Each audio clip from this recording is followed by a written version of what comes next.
attack. But as a program note, I want to also mention that tomorrow we'll have Congressman John Cato, who is just been announced as the ranking member on Homeland Security's committee's cyber subcommittee, 220. So plan on joining that as well if this is a topic of interest to you. So thank you for joining us today. I want to introduce these amazing panelists, and then we will get right into the discussion.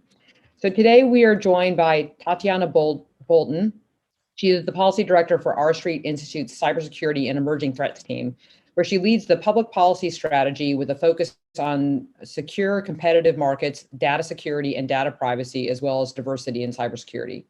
Tatyana is also a senior director on the U.S. Cyber Commission, where she previously served as the senior policy director, focusing on U.S. government organization and resilience portfolios. Robert Mayer is Senior Vice President of Cybersecurity with USTelecom Association, where he has a responsibility for leading cyber and national security policy, along with state relations and coordinating a multitude of regulatory initiatives for the wireline broadband industry. He's also the current chairman of the Communication Sector Coordinating Council, which represents broadcast, cable, satellite, wireless, and wireline industries with DHS's public-private partnership. Robert also co-chairs the recently announced Council to Secure Digital Economy, which consists of 13 global ICT infrastructure providers who have joined forces to drive solutions to enhance cyber resilience in the digital ecosystem. Kemba Walden is an attorney at the Digital Security Unit at Microsoft, where she operates in the intersection of cybersecurity and critical infrastructure protection.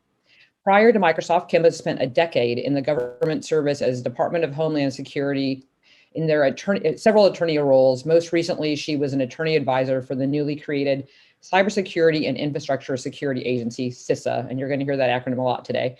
And then our last panelist is Morgan Wright. He is the Chief Security Officer at SentinelOne and an internationally recognized expert on cybersecurity strategy, cyberterrorism, identity theft, and privacy. Previously, Morgan was a senior advisor at the State Department's Anti-Terrorism Assistance Program and a senior law enforcement advisor for the 2012 Republican National Convention. In addition to 18 years in state and local law enforcement, Morgan has developed solutions in defense, justice, intelligence, and for some of the largest technology companies in the world. So welcome, everybody, and I think you'll really enjoy this discussion. So Morgan, I'm going to start with you. Yes. The recent Solar Winds security breach is just the latest example of the incredible landscape that we live in. So can you walk us through the anatomy of this recent attack and the known victims, as well as the collateral damage that we currently know about, and then that we're probably expecting to uncover? Yes. So, what I'll do is I'm going to keep it up, Shane, at the kind of the 50,000-foot view. There's probably a lot of technical people and non-technical people on. If you want to do a deep dive, I'm on the Slack channel. Drop me a note. I can get you some information from SentinelOne where we did a deep dive, but this is not a commercial. But let's go back and really talk about the way this really happened. This was less of a technology operation as much as it was an intelligence operation that understood how to exploit human weakness, conventional wisdom, proverbial thinking, in order to achieve an intelligence objective, which was to get this information. It wasn't about stealing money. It wasn't about bringing down the internet. What they did was they did the same thing you do. And military people understand this term. It's called intelligence preparation of the battlefield. They were able to scan the landscape. They looked for where we were vulnerable. They looked at how we thought about security. And so I'm not going to pick on a company. The actual vulnerability is called Sunburst and the way it was done. But really, the way it was really done, Shane, and for you folks listening out there, it was done because what they did is as we were so focused on the 2018 election and stopping the influence operations and the active measures that were being done by the Internet Research Agency, at the same time, a lot of attribution now to one of the Russian intelligence agencies, the SVR, was in the process of designing this entire operation. Probably took them at least a year to put this together. Then they started by deploying some test code into a targeted company. That targeted company was Solar Winds. Why? Because they provided the network management and database management for a bunch of companies around the world, about 300,000. 18,000 appear to have been targeted. But out of that 18,000, who do we target? People like the National Nuclear Security Agency, the Federal Energy Regulatory Commission, state, DOD, a lot of government clients, a lot of private sector people, defense contractors, big names that you've heard about. Why? They're interested in information. So they were able to insert this code in, by probably using social engineering techniques, using spear phishing and phishing emails to get targeted employees inside of SolarWinds, as well as maybe other countries where development was being done, compromise them, understand how this thing was built. And then they started the operation chain. And what it was they put code into the update server, and they're able to send out these updates that you all thought were trusted because they were cryptographically signed, big, long, complex number that says, hey, nothing has changed on this. So you installed the update. The other thing it did is exploited human weakness in terms of how we thought. We thought we'll put it into this little thing called a sandbox. And as long as nothing bad happens within 3 to 4 days, then we'll put it into our operational environment. So what did they do? Okay, we'll wait 12 days. Waited 12 days, and like a periscope on a submarine popped up, looked around and said, oh, we're in the operational environment. Looked for a couple other things to say, are there things here we don't want to have in the environment for us to be able to operate successfully? Once all the parameters were met, the code executed. And then what it did, it started stealing information. It started allowing these updates to go in and be able to impersonate people, be able to take over accounts, be able to take over accounts that even had multi-factor authentication.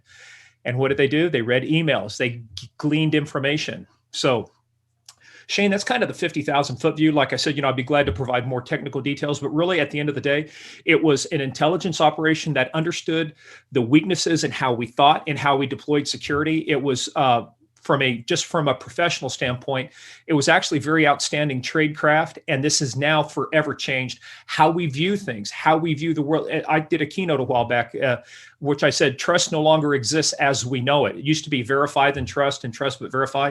I don't even know if we can do any of those things anymore. Interesting. So the whole concept of zero trust has zero trust. So not good. Tatyana, you have spent a lot of time looking at this from all sides of the equation, and most recently in your role at the Cyberspace Solarium Commission, as they called it. Can you give us some ideas of kind of a look back? I realize you guys were looking very heavily at this with hopes to get ahead of this issue or a problem like this happening. What could have been in place you think could have been helpful to this, and what are the lessons we've learned that we need to make sure are in place going forward? I think that there's a lot of things that we could have done. And certainly in the introduction to the report, you can see us sort of thinking through a major disruption, a major attack, and talking about how our sort of report is attempting to bring us back from that brink and address these things. A lot of the things we talked about, for example, resilience, right? Like building a risk management cycle that works well, establishing a Bureau of Cyber Statistics that can provide information to critical infrastructure owners and operators and can influence policymakers with information that they can use to draft and craft appropriate policy. Things like amending the Sarbanes-Oxley Act and developing secure cloud certifications. All of these things are what could have prevented something like this from happening. And we hope to move forward and put these into the next year's NDAA or as standalone bills so that we can be prepared next time around. One of the things we actually did get done, which is fantastic, is the National Cyber Director, which passed in last year's NDAA and has been is being stood up right now within the White House. We hope to hear an announcement on who that will be shortly, but I think that the leadership in the White House, someone focusing on cybersecurity day after day, waking up in the morning and thinking about cybersecurity, that is one of the critical pieces that was missing after the after the removal of the cybersecurity coordinator in the last White House. So I'm glad that we saw that change along with the 24 other changes that we got put into the NDAA this year. So hopefully we can make some changes in this next year as well. Fantastic. And we will come back to the National Cyber Director because that's going to be a hot topic. Robert, 20 years ago, we thought a lot of this was just the federal government's challenge and industry was in its own swim lane. And now we realize it's everybody's problem. We have to coordinate. And you are spending a lot of time doing the coordination point for your industry. Can you walk us through where you guys are, some recommendations that you've made, things we should be looking at as we move forward in this public-private partnership space? Oh, you're on mute, Robert. Robert, you're on mute. I got it. Okay. Thank you very much. I wanted to hear you. No, sure. Yeah, I think you're right. I think 20 years ago, we were swimming in our own lanes, but 20 years ago, we had no idea, I think, or few of us had an idea of how significant cybersecurity threats would be for our national and economic security, and to some extent, even at the existential level that it's a threat today. I think it's, based on what you've heard and based on what everybody understands at this point, this is something that industry and government cannot do alone. We really need to be engaged in ways that are even more substantial than have existed in the last decade under what we call the public-private partnership. I read a blog this morning that talked about the difference between a parent-child relationship and a spousal relationship, where there's mutual respect and there's a recognition of different interests. I think we're at the point right now where we need to engage as industry with our government partners in ways that we haven't done so before. And I think this is being reflected in the real world. I'll give you two examples. One is immediately after the Solar Winds, our regulator, the FCC, reached out to the Communication Sector Coordinating Council, the major associations, some of the largest companies, some of the largest ISPs, and said, look, we want you to come in. We want to understand exactly how you've been impacted by this, what efforts you took on you have taken to protect and detect the activity, respond and recover. And that has gone forward, and there is this real sharing of, I think, important information in a safe and contained environment, because many of these companies, as well as the government, are still investigating. When Morgan described the extent of activity associated with Solar Winds, it's easy to understand that we haven't captured and fully understood all of the implications of the attack and what's been impacted. Another area that we've worked on in the last couple of years, and we may talk about this some more, is within DHS, the ICT Supply Chain Task Force, where we've been working with about 12 government agencies, all of the major IT companies, the global comm companies. We had 300 people working for 2 years on the task force. We've developed reports on the supply chain. This was a supply chain software attack. Clearly, it was something that was anticipated in one level, but really not fully understood and appreciated. So we are going back into the reports and the materials that we developed over the last 2 years, and see what we pointed to as potential risk, what we may have missed, and then most importantly, what can be done going forward to address this kind of attack. And I'm interested, and we'll hear more about this. When you're talking about zero day, when you're talking about backdoor attacks. Is this something that we can really reasonably expect the private sector, especially if they're if they're working against a foreign adversary, to protect themselves against? And what does that mean for the government-private sector relationship? Great. Kemba, I'm so excited you're able to join us for this conversation, because you have been at the ground zero for a lot of this for the last 10 years on just trying to get the planning right. And I know that there's so many challenges with jurisdiction, how Congress wanted to manage, how the administration wanted to manage, change of administration while you were there, as well as we want to hear about how you're now, on the other side of the fence with Microsoft. But I was thinking about, you mentioned in a previous conversation we had with the presidential directives, the executive orders, the dozens of new laws that are being passed, not only, federally, dealing with state and local as well as international. So how do we take into account what's currently in place and recommend the right direction and guidance going into, especially a new administration? Right. Well, first, thank you for having me here. Like you said, I spent some time at DHS, and I've been here at Microsoft for a little under 2 years. And in both positions, I've observed a few things, right? First, I'm a huge advocate of information sharing. I do think, just to pick up where Robert left off, is that the public sector and the private sector really need to double down on working together, right? We've made some headway over the last 2 administrations, the Obama administration and the Trump administration, in significant ways, but we really need to get at it now. And you would ask specifically, what are some of the tools that we have that we may not be optimizing at this moment? This was a software supply chain security attack compromise here.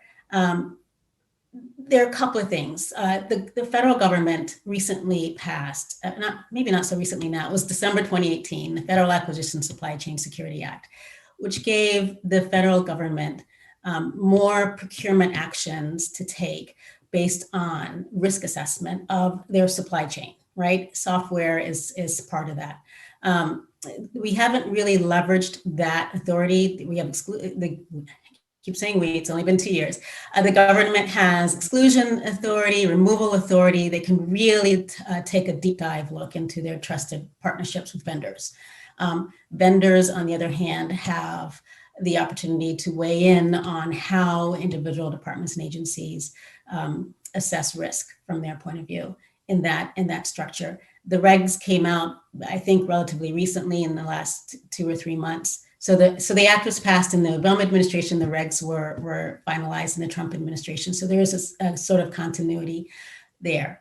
I will also say that in the private sector, I've observed that, we've always known this, but the private sector owns, you hear statistics anywhere between 70% to 85% to 90% of critical infrastructure. And the private sector actually has more access to signals intelligence in a lot of ways than the government does. The government has more authority to do things with that intelligence than the private sector does. So there really needs to be a cooperative, collaborative, actionable relationship between the two in order to be able to address something like software supply chain security and to restore trust, right? Most of these attacks that you've seen over the last several years, in my estimation, were about eroding trust in one way or another. So I think partnerships are where we need to work. I will say the other few legal authorities that the federal government is contending with to address these sorts of issues, let's not forget about the Committee on Foreign Investment in the United States, something that I worked on actively while I was at DHS, and other similarly situated organizations like Team Telecom. So Team Telecom, CFIUS, the Federal Acquisition Security Council, the FASC, those are all meant to be interagency-driven, risk-informed processes for bringing trust back into our supply chain security. I hope that answers your question, Jane. No, it does. I mean, there's just, part of the challenge is CISA tends to be a bit of a hot potato. No one's, everybody knows that they need to be doing something, but not everybody wants responsibility for what needs to get done. General Mike Hayden, former director of both the CIA and NSA, used to say the cyber cavalry is not coming, but I think we all want them to, right? And this is, what we're talking about with the wanting offensive measures to be much more proactive. We're still kind of on our back foot on defensive measures. So part of that challenge is with the National Cyber Director, like, do we need to make major changes? Is that an administration perspective where they're like, okay, we're just going to say this has to be done and it's by edict of the president versus waiting for Congress to get this right? Or is it a combination of the two? And then eventually we have to get into the international discussion because we need our partners to be on the same page with us on a lot of these things. So what do we do about the National Cyber Director? What do we want to see them take on? What's their space? Anyone opening it to the group? Let me throw out one thing. You can have all the positions you want, but they have to come with 3 things or they'll never be successful: responsibility, accountability, and authority. You can give people all the mandates in the world you want, but unless there's teeth behind it, unless there's a process that says this shall be the single person. And if you remember, after 9/11, what did we create? The Director of National Intelligence. Why? Because we had a lot of intelligence, agencies operating independently. And it used to be the head of the CIA was also the director of Central Intelligence. They were the person that gave the briefings to the president. CIA kind of led that charge. Now it's the DNI. You can argue whether or not that's successful or not, but at some point you can say, what is the equivalent of a DNI in cyber? What is the equivalent of where everything flows up to one place that has responsibility, accountability, and authority to make decisions, to spend budget? If you just leave it in the government hands, we are not going to solve this problem. I mean, government cannot solve every problem. They can enable the solution, but they cannot solve every problem. And this is where, as Kemba was saying, this public-private partnership, not only between information sharing, but between quantum computing, things like artificial intelligence, there has to be collaboration for us to develop the next generation of solutions that are going to defend and protect the United States. Tatyana, the National Defense Authorization Act that passed just early this month had a numerous of your committee's recommendations in it. So it seems like I understand what Morgan's saying, that the government can't take it all on, but certainly the government could be better structured for this. So what should we expect now that the NDA is passed that will be changing? Now it's been adopted. Well, so obviously we just talked about the National Cyber Director, and I agree with Morgan. I think that it does need those things. I think that our proposal and our recommendation and the NDAA did a good job of imbuing that office with the appropriate authorities. And it'll remain to be seen how the president uses this office. And it is my sincere hope that the majority of the USG and everyone who sort of works in the cybersecurity sphere does its best to work with the NCD and give it sort of the prominence that it needs to do its job correctly. One of the other things that that we did and were successful in passing through the NDAA was strengthening CISA. CISA, I think, is a place where it hopes to be the cyber expert. It hopes to coordinate U.S. government efforts, handle federal cybersecurity.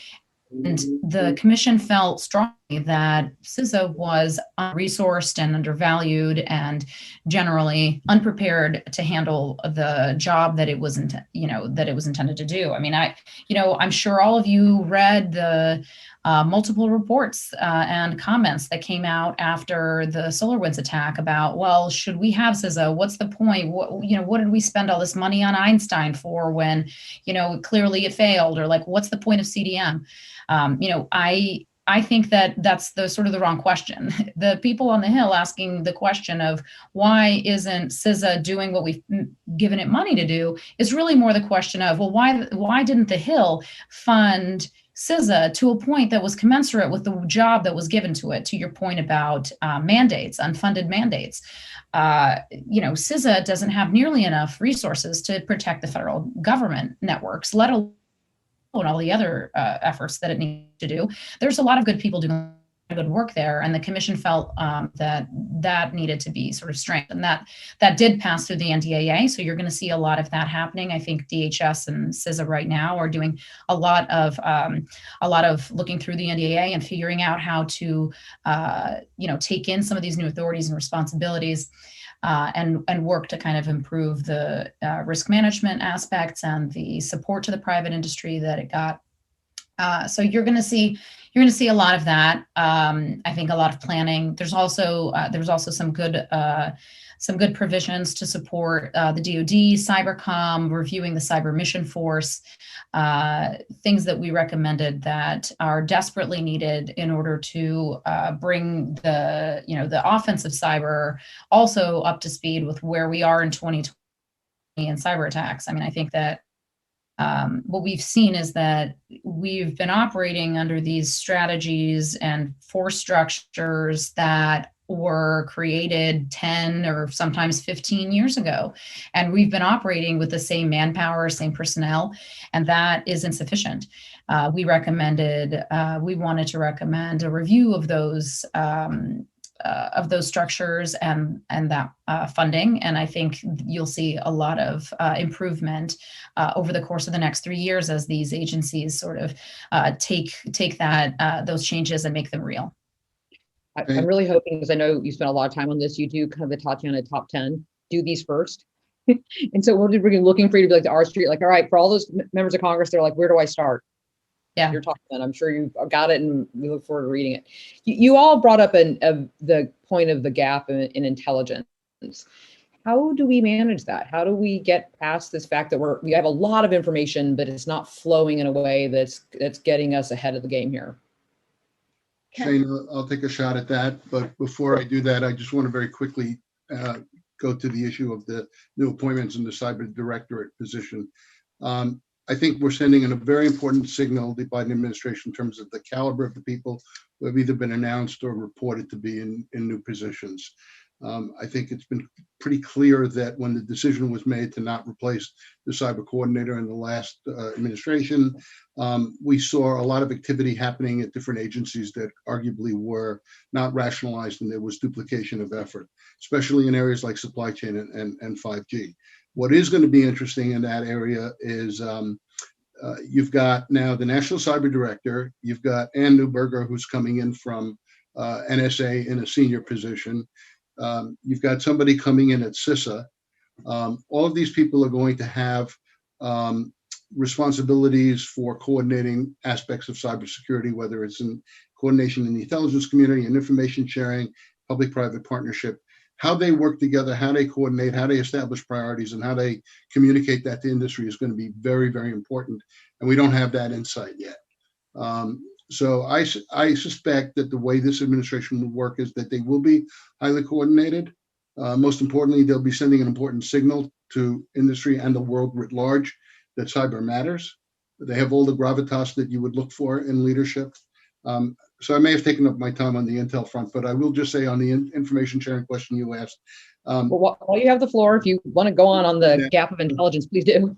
And I want to just kind of tout the work that we did at the ICT Supply Chain Task Force. We had 2 years of work on information sharing. And one of the things that we discovered was, and when you talk about information sharing, it's industry to industry, industry to government, government to government, government to industry.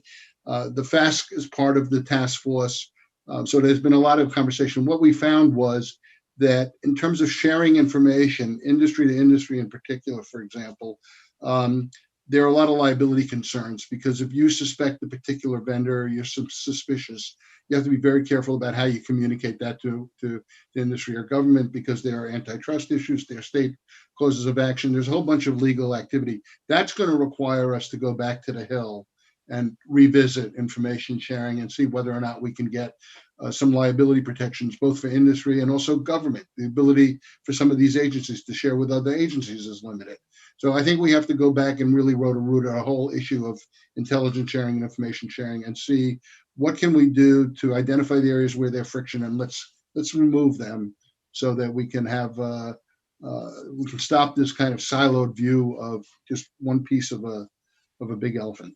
Thank you. Kemba, you want to get in there? Yeah, I'd like to offer a couple of observations. And this has been a fun conversation, by the way. So I feel like I need to address a couple of things while I have the floor.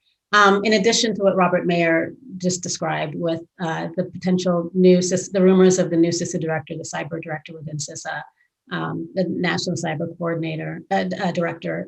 Don't forget Lisa Monaco at DOJ and our cyber enforcement authority across the government, including DHS's law enforcement authorities. And if Ali Mayorkas is sworn in, he's got a rich background in that space as well. I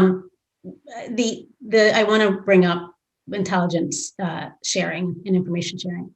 Robert brought up a real concern among the private sector, which is liability.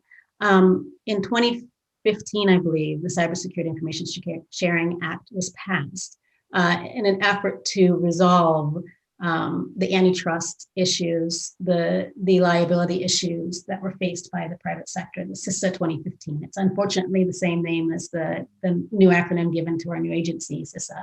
But Cybersecurity Information Sharing Act provides FOIA protections against disclosure under FOIA, protections and disclosure under the Sunshine Acts, liability protection for industry to industry sharing, industry to DHS sharing, agency to agency sharing, and a whole host of other antitrust protections. And DOJ provided a complementary legal opinion about that as well.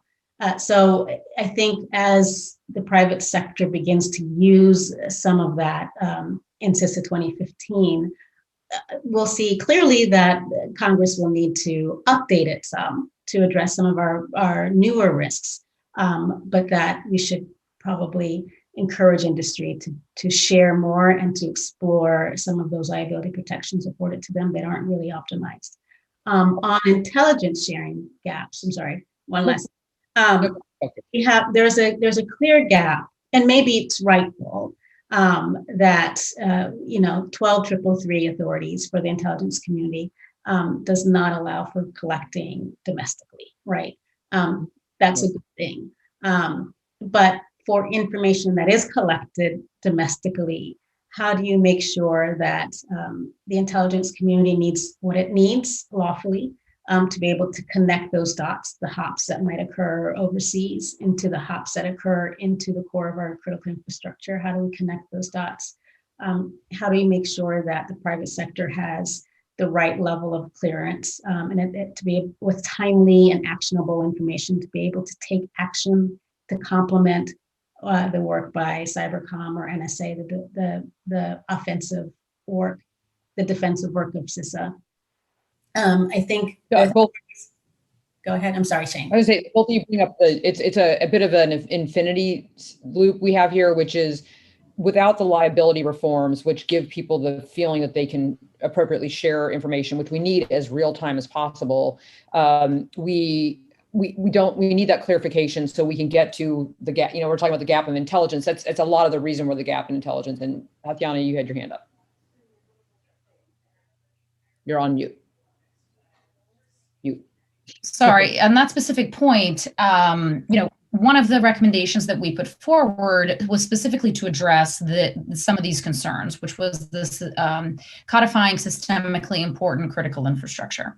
Now, this doesn't get to the problem of sharing sort of across the board for all companies, but it does address sort of some of the most critical issues, which are the financial exchanges and the critical energy companies or nodes of production and transmission of energy, among others, including communications.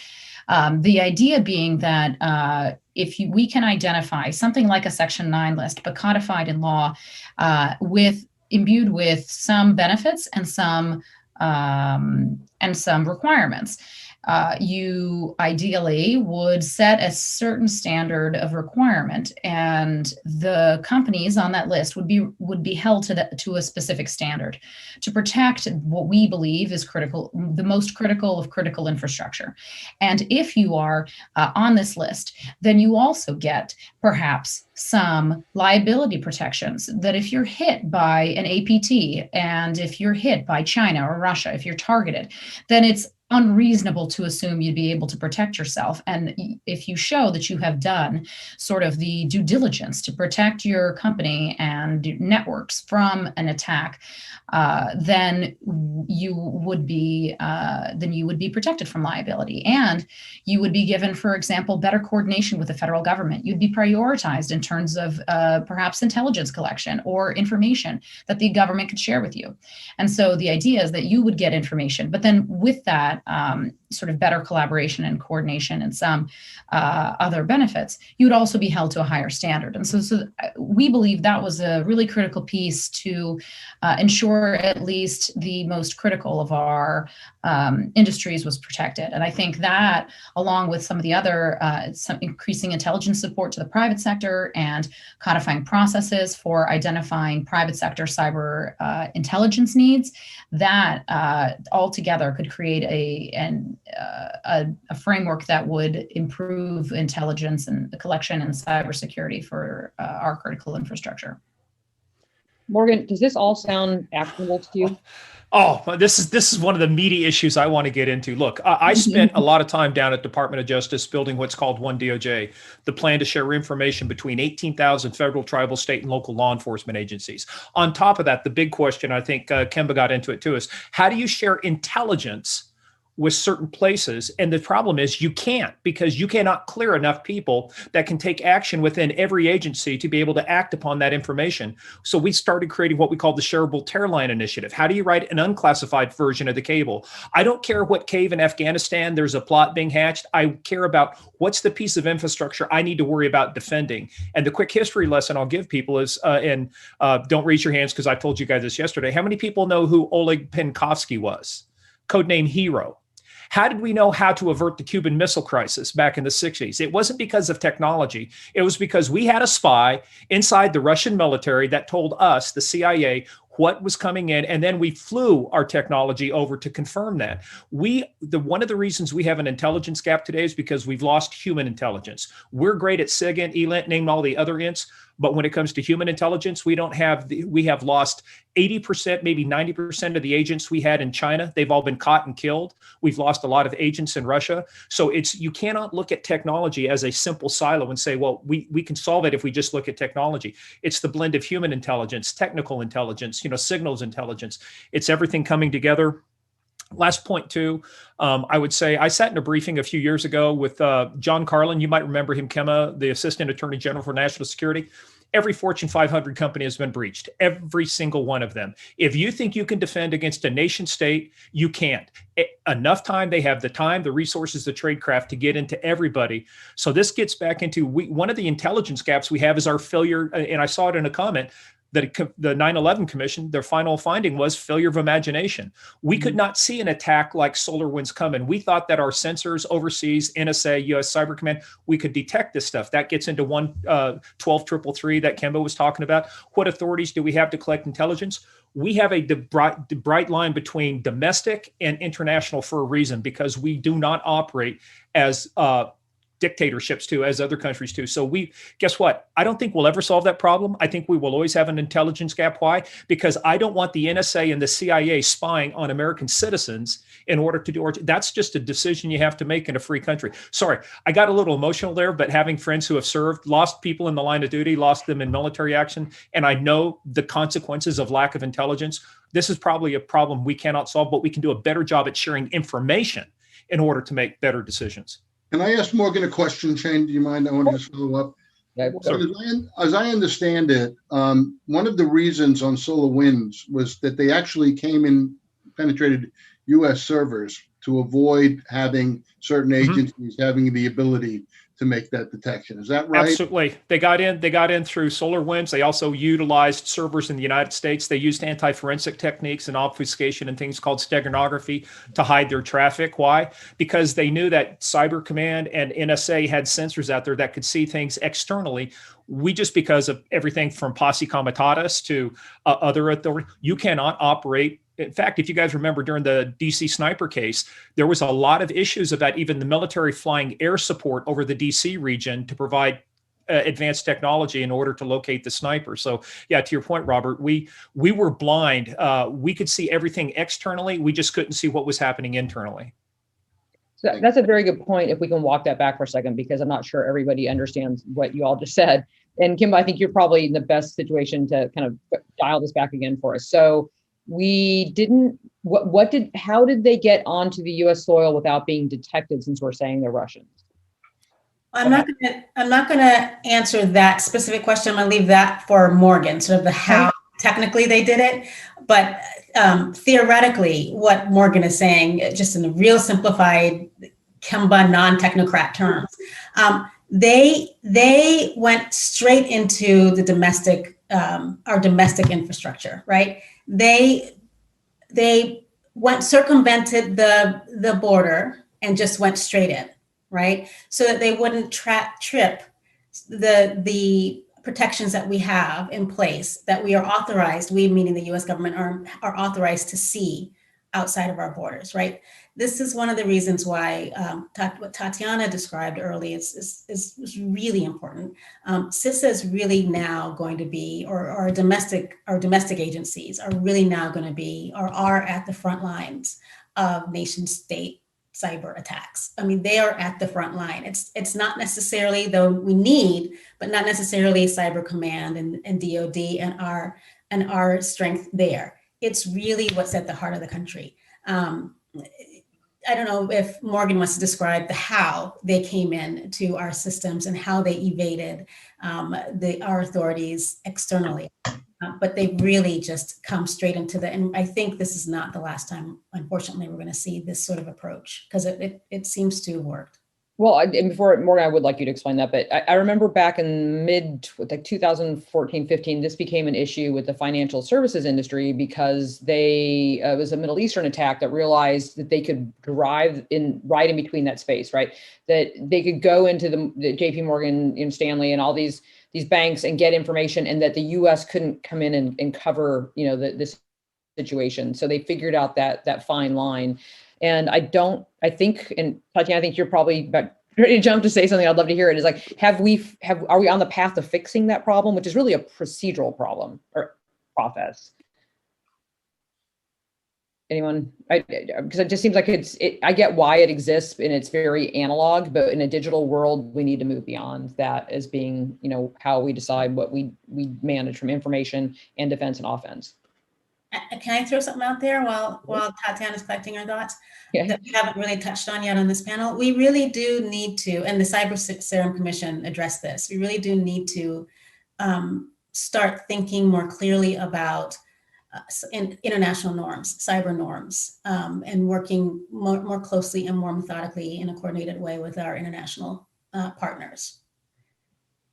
And I think that's one of the structural. I will also add, yeah, and Kemba and I saw this from CISA, and we worked together on some of these things, and I think we kind of both saw that some of these things that people are talking about, in fact, some of the questions that are popping up in the chat mention a lack of creativity or a lack of imagination. And, I think this actually boils down to who is doing some of this stuff and the leadership that's necessary. So for me, two of the biggest things and we sort of touched on it in the commission report, we did do a follow-on white paper on this topic as well, is leadership and workforce. I know people consider workforce sort of a black sheep kind of, I don't know, Don Quixote style, like, tilting at windmills thing, because there's a lot of efforts on it and very little gets done. But I honestly believe that if we want more creativity, if we want to think more like the adversary, if we want to move away from the way in which we've been doing cybersecurity, we need to include more people and a diverse diverse views from different people who can think differently, right? If we keep doing what we've been doing, we will keep getting what we have been getting. I mean, it's a trope because it's so true. We have a lack of diversity in the field. We have very few people who come in it that aren't sort of like computer science, like cybersecurity background. We have only something like 30% women in the field, very few minorities. We just don't think kind of broadly.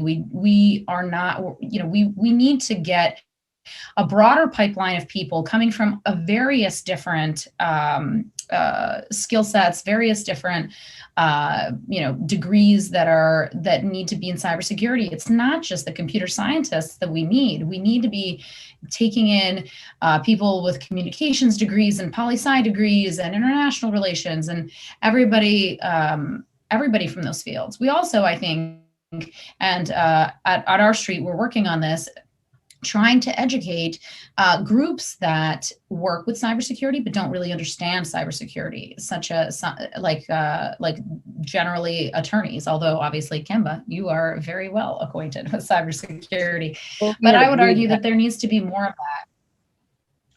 I think there needs to be more of that, more for attorneys, more for judges, more for business executives, so that we can, change the culture around cybersecurity. And that is where I think you're going to get big returns on your investment. Morgan, sorry, Robert, go ahead. I keep on going back. I agree with everything Tatyana said about workforce and all of that. A couple of things. One is, we're still in the blaming the victim mode. I don't care what anybody says. There's still going to be an impulse on the part of government, I think, to say, what can industry do more? How can you protect yourself? What are you not doing? How much more can you be spending? I think that's a misplaced thought right now, because as people have said, when in a kinetic environment, if a foreign government attacks you and they start hitting your physical facilities and taking you out. Nobody expects a company to come in and, respond with jet fighters and whatever other activity. So we have to, one, understand that in a nation state and global criminal enterprise system, we're facing something completely different. Second thing we need to do is we're not imposing a cost on the adversaries. One of the first things that President Biden indicated very early on was when he was responding to Solar Wind, he said, we have to make it more costly for our adversaries. We've been saying this for years. Now, I don't know what is happening behind the scenes in Cyber Command. I just know the result. And from looking at the result, it doesn't appear to me that some of these major companies, and the Commerce Department just identified 6 foreign adversaries, China, North Korea, Iran, Cuba, they're not stopping. They're continuing to attack on a daily basis, very significant attacks. So somehow the message hasn't gotten to them that there's a cost. And so we have to start figuring out how do we make it more costly for them, because they have all the economic advantages. It's an asymmetric battle between defender and the originator of the attack. If we can't level the playing field, we're going to get further and further behind. We're not going to make, and then there's going to be, an unrealistic expectation that somehow the private sector is going to fix it and make us more secure, or we're going to regulate the private sector and that'll work. Well, the federal agencies were essentially regulated. They all had FISMA. They all had requirements, compliance requirements. They didn't even identify solar winds. It was the private sector that identified. So the entire model has to be re-examined from square one. And I hope as we go forward, we're not having the same conversation we had, with the old legislation of Coleman's, Lieberman, and Rockefeller Snow. We really need to rethink what the responsibilities are and how we work together and collaborate. And we got to do it quickly.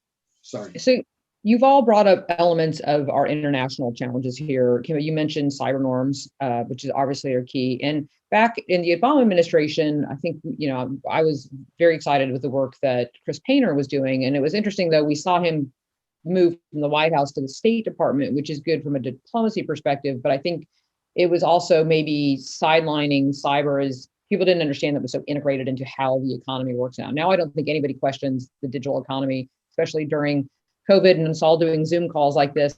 But where do we start? I mean, where do we pick the ball back up if we feel like it got dropped on the idea that we needed international points of view on this? And may it be if there's repercussions, or are the dialogues? Robert just mentioned the classic 6 who are always causing trouble. How do we make them understand that we're serious about stop messing with our systems? That to anyone. Go ahead, Morgan. You got to go off mute. Yeah, I'm going to be the pessimist. We're not. I know Robert was talking about we want to level the playing field. My belief is we'll never level the playing field, because the advantage is always with the adversary, because they pick the time and place that they want to do the attack. They pick the time and techniques, tactics, tradecraft that they want to employ. What we have to get better at, you military folks out there, left a boom, right? OODA loop. How fast can we get our decision-making processes so that we don't have the advantage of the initiative that the adversary does, but we need to have the advantage of response that puts speed and precision into our ability to respond to these things. That's how you deflect. That's how you mitigate the cost of an attack. I'd love to raise the cost of an attack on a lot of these attackers. I think you can do it with criminal organizations, but nation state actors. You want to talk about norms? How do you plan on negotiating with China for norms in cyberspace, where we're currently battling with them in outer space?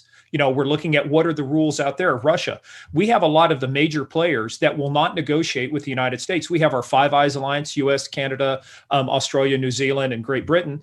Great, we've got 5 folks, but the UN, is that the proper place? Is it NATO? So, I mean, we have a lot of things. I don't ever think we'll get back to this. What we're going to get is this squishy middle that says one day the pendulum's way over here, one day the pendulum's way over here. And I think our ability to survive this is finding out how do we live in the squishy middle that allows us the flexibility to make decisions each day. But I just go back to, we have lost the integration, or we haven't really explored the integration of human intelligence with all of our others, including cyber intelligence, to get better. I would have, what I would have preferred to stop this attack is having a spy inside the SVR calling up one of our agents or case officers and saying, hey, guess what? We have an operation going on. Here's what it is. Here's what you can do to stop it. At the end of the day, I think, quite personally, as somebody who's trained people in that and taught behavior analysis out at the NSA, taught to the agency, To me, it's a people game, and we're losing the people game because we believe too much in the technology and not enough in the people. And that gets into the international. I don't think we'll ever solve the international, but how do we survive in that squishy middle? Not loving the idea of a squishy middle, I'll be honest. Well, Anybody want to take the counterpoint or elaborate on other processes that might be more optimistic? Please. Someone. Yeah, I mean, I think that there is more that we can do. For example, I mean, we don't even have an assistant secretary of state for cybersecurity. Cybersecurity in the State Department is like a 10-person shop, right? Like, how do we intend to even communicate our signals to adversaries or friends if we don't even have the diplomats that are out there doing that? So, you know, an assistant secretary of state for cyber. The Cyber Diplomacy Act sort of puts that into play this year, and I hope that that passes. Also, you know, doing more MLATs and more ALATs for the FBI so that they can track sort of criminal activity and find faster and make sure that we're communicating with our international counterparts. And we can improve cyber capacity building as well. And if we work with our international partners, improve capacity, I think that there is something to be said for that. In terms of imposing costs, I think that our attribution process is incredibly slow, and we don't have a sort of a strong a path for that right now. We have sort of an ad hoc system that you know, that we can certainly improve. But you know, you can raise costs on adversaries in two ways, right? Like you can impose costs on them after they've attacked, but you can also make it more costly to attack you. So that's the resilience piece that I think is so critical that we're missing. We haven't even raised our walls, right? Like we haven't even secured our networks to a point where it's hard and expensive to attack them, right? And that's not just for private industry, it's for the government, it's for everyone. And like, you know, sure, FISMA, but like, I think that we still have a whole lot more to go in terms of both federal government cybersecurity and private industry cybersecurity. So, you know, I think that there's a lot more work that we can do to just increase costs on the adversary in that way.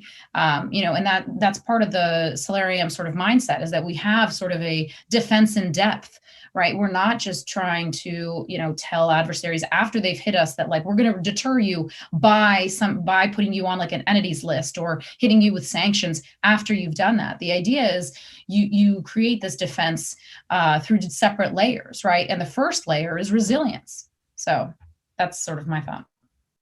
Kemba, any additional thoughts on this topic? Not. I don't want to get on my soapbox, but Go ahead. I will. It's perfect time to get on the soapbox. I'll offer maybe an example, right, that we can sort of consider. You know, and right now I work on ransomware now at Microsoft as an assistant general counsel. But so one of the things I think about are, wouldn't it be interesting if we had an international agreement of whatever form that is, international norm, that says hospitals are off limits, right? Or if we had an international mechanism, a mechanism to sort of agree internationally that you know, cyber weapons are not for sale, right? Or whatever it is. I feel like there is space to counter a bit of what Morgan was explaining, just for fun. You know, there is space for us to raise costs, make cybercrime at least, if not demotivate nation state actors, but maybe demotivate cyber criminals or cyber mercenaries by reducing profits in this space coming from a ransomware mindset. I think there is, you know, sharing signals across friendly countries, across frenemies. You know, what if Home Affairs in Australia works with CISA in the United States, which they do? What if they have more opportunity to collaborate? What if they have more opportunity to share supply side or supply chain intelligence, in a controlled environment that's not available to those that decide not to sign on to the same cyber norms. These are just food for thought as you consider whether it makes sense or whether it's even worth having international norms or finding cyber diplomacy using cyber diplomacy as a tool in this space. Yeah, the Internet Governance Forum, the International Internet Governance, is to have that dialogue around hospitals specifically. Like, can you put things off limits? And when we first started having the discussion, like 15 years ago, the ability to obfuscate, we were still force functioning through that from a technical perspective, and I think we've gotten better about it. But it is, now that we know that people are getting very good at targeting, and ransomware is such a huge issue, I'm sure you're very, very busy, is that that we just knowing now that that's off limits, like actually needing to be very public about the policies of like, this is a absolute hard stop, no go, you will go to a horrible prison for the rest of your life, or whatever the decision is on that. I think we're ready for that more so than we were when we were just trying to make it a very technical conversation, probably several years ago. So you guys are all onto some great things. We are down to 4 minutes. Good job. This has been a great conversation. One thing, I'm a little confused about what's going on in the chat, but I do see this one. And this is going back to actually more, well, here it said, Eric Davis asks, how do you see the role of compliance in all of this? Some companies lean heavily into compliance instead of security. I'm a believer that sometimes the compliance is what forces them to actually spend money on security. And we didn't even get into insurance as a whole nother discussion, but anyone want to comment on Eric's question? Well, I'll comment that it's probably one of the most important questions to ask, in the sense that there is so much emphasis, too much emphasis in my mind, on compliance, because I remember somebody telling me, I'd rather be compliant than secure, which is a terrible thing to say. But what this person was saying was, if I can demonstrate compliance, I've got a CYA situation, I can explain to my boss we're meeting all the requirements, full well knowing that there are things that we could be doing in security that we're not doing. So I think that is ultimately the question.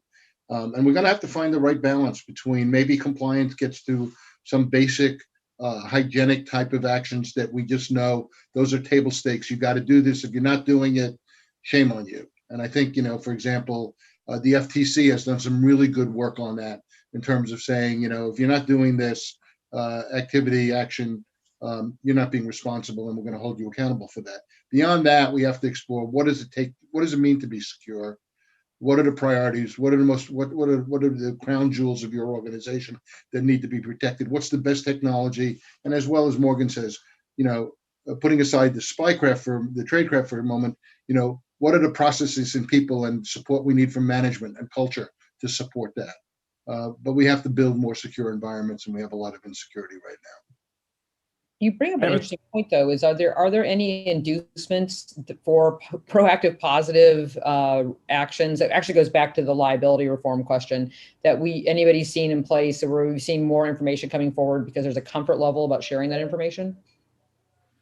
Well, there is the DoD CMMC, the maturity model concept that is coming into play, and hopefully that will improve it.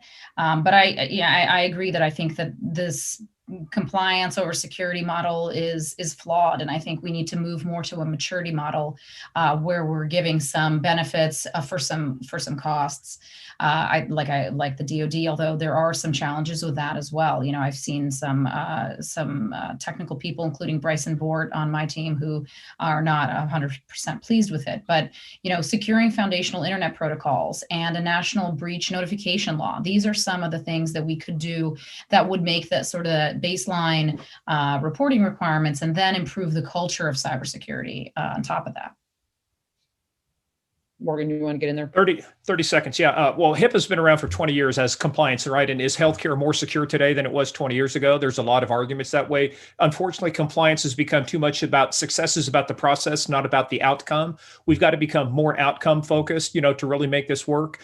And I just get back down to, final thought for me from all of this is that Tatyana hit it really good too. A lot of this is about culture. Culture eats strategy, like Peter Drucker, said one time famously. So we've got to change about how we think about the problem. And here's a novel idea. Rather than the government finding organizations and taking that money and keeping it, instead make them turn around and spend that $5 million fine on improving their cybersecurity. Quit collecting the revenue, make it, because then you force them to spend $5 million on a fine and then another $5 million to fix the problem. Just make the penalty the fact is you need to take this money we're about to fine you and instead improve your cybersecurity so we can raise the bar and make it tougher. We'll never solve all problems, but we can't regulate our way out of this. We can't spend our way out of this. We have to think differently about how we solve this problem.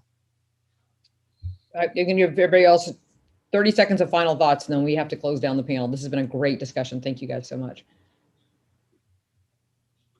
Final thoughts? Said it all. Okay. Well, thank you guys very much. I'm sure the people on State of the Net have really enjoyed this conversation, and I'm sure you're all available for further discussion. Thank you. I just want to thank State of the Net and Tim and Jack and Joe and the whole team, because I know that doing this virtually is a bit of a challenge, but I know this panel I feel like has been a success, and I hope that everybody will stay tuned for the rest of the day. So thank you guys for your participation, and thank you to the viewers for being active listeners and viewers on this panel discussion. Thank you, Shane. All right. Thanks so much. Great job.